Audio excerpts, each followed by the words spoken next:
আপনি যদি টাকা পয়সার মালিক হতে চান, একটি আমল যদি আপনার মধ্যে যদি একটি অভ্যাস আর একটি আমল যদি থাকে, তাহলে আপনি টাকাওয়ালা হয়ে যাবেন, আপনি সম্পদওয়ালা হয়ে যাবেন। এই দুনিয়ার জমিনে কে না টাকাওয়ালা হতে চায়? সবাই টাকা চায়। যার একটা বাড়ি আছে সে দুইটা বাড়ি বানাতে চায়, যার একটা ব্যবসা প্রতিষ্ঠান আছে ওই ব্যক্তি দুইটা প্রতিষ্ঠান করতে চায়। সকল মানুষ শুধু টাকা চায়, টাকা চায়। এই জন্য হাদিসে কুদসি আল্লাহ এবং আল্লাহ নবীজি ডাক দিয়ে বলেছেন, বনি আদমকে যদি এই বিশাল বড় পাহাড় যদি স্বর্ণের পাহাড় যদি বানিয়ে দেওয়া হয়, বনি আদম এটাই বলবে যে এই একটা স্বর্ণের পাহাড় দিয়ে হবে না, আর একটা স্বর্ণের পাহাড় লাগবে। কারণ এক স্বর্ণের পাহাড় আছে, এই স্বর্ণের পাহাড় যদি সে বিক্রি করে খায় তার বনি আদমের শেষ হবে না। কিন্তু মনের যে আশা আকাঙ্ক্ষা, টাকা লাগবে, আরও লাগবে, আরও লাগবে। এর জন্য আল্লাহ রাব্বুল আলামিন কোরআনুল কারীমের মধ্যে বলেছেন, আলহাকুমুত তাকাসুর হাত্তা যুরতুমুল মাকাবির।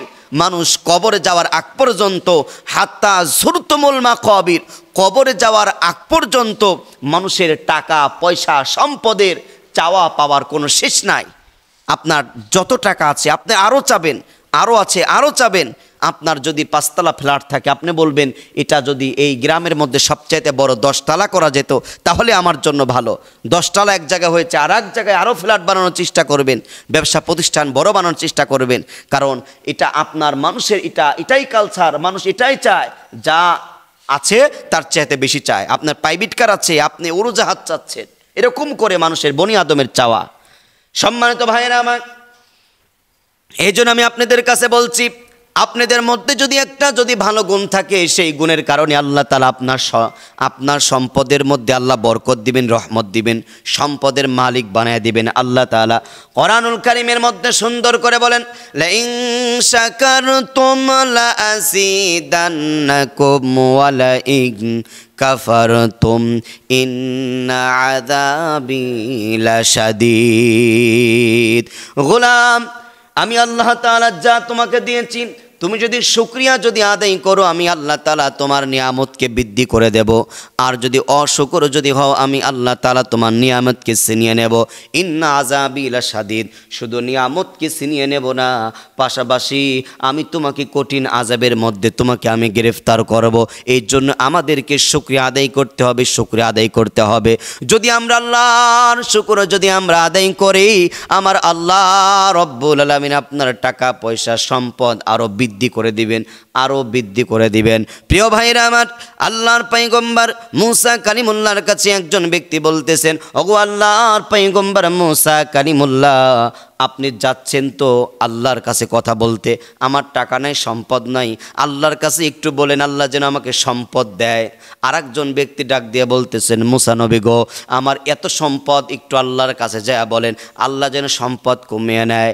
আল্লাহর পয়গম্বর মুসা কালিমুল্লাহ আল্লাহর সঙ্গে কথা বলা যখন শেষ হল, আল্লাহর কাছে ডাক দিয়ে বললেন, আল্লাহ গো, একজন আমার উম্মত গরিব মানুষ, তার টাকা নাই, অর্থ নাই, সম্পদ নাই, সম্পদ চা। আল্লাহ তাআলা ডাক দিয়ে বলেন, তাকে তুমি শুকরিয়া আদায় করার কথা বলো। আর যার টাকা আছে, যার ব্যাপারে বলছো, তাকে তুমি অশুকর আদায় করার কথা বলো। এবার যখন মুসা কালিমুল্লাহ ঘুরে আসলেন, ওই প্রথম ব্যক্তির সঙ্গে দেখা হলো, যার টাকা আছে, সম্পদ আছে, ভাই খবর কি? এবার মুসা কালিমুল্লাহ ডাক দিয়ে বললেন, আল্লাহর গোলাম, আপনি যদি আল্লাহর শুকর যদি আদায় কমিয়ে দেও, আল্লাহ আপনার সম্পদ কমিয়ে দিবে। সঙ্গে সঙ্গে লোকটি বলছেন, আলহামদুলিল্লাহ, আল্লাহ আমাকে এত কিছু দিয়েছে, আমি না শুকর কেন আদায় করব? আমি সর্বক্ষণ শুকর আদায় করব। আর যার টাকা নাই, সম্পদ নাই, তার কাছে বললেন আপনি শুকরিয়া আদায় করেন। বলতেছেন, আল্লাহ আমারে কিছুই দেয়নি, আমি কিসের শুকরিয়া আদায় করব? ভাই মনে করেন, আপনার যে চোখ দিয়েছে, আপনার যে মাথা দিয়েছে, হাত দিয়েছে, এই সমাজে কত মানুষ আছে হাত নাই, পা নাই, ন্যাংরা, খোরা, কানা, কত সমস্যার মানুষ আছে, কিন্তু আল্লাহ তাআলা আপনাকে যে শরীরটা দিয়েছে, আপনি শুকরিয়া আদায় করেন, আপনি খেয়ে শুকরিয়া আদায় করেন। আপনি যা যতটুকুন আপনার সম্পদ আছে, যা আপনি কামাই করেন, আপনি শুকরিয়া আদায় করেন, আমার আল্লাহ তাআলা আপনার সম্পদ বৃদ্ধি করে দিবে।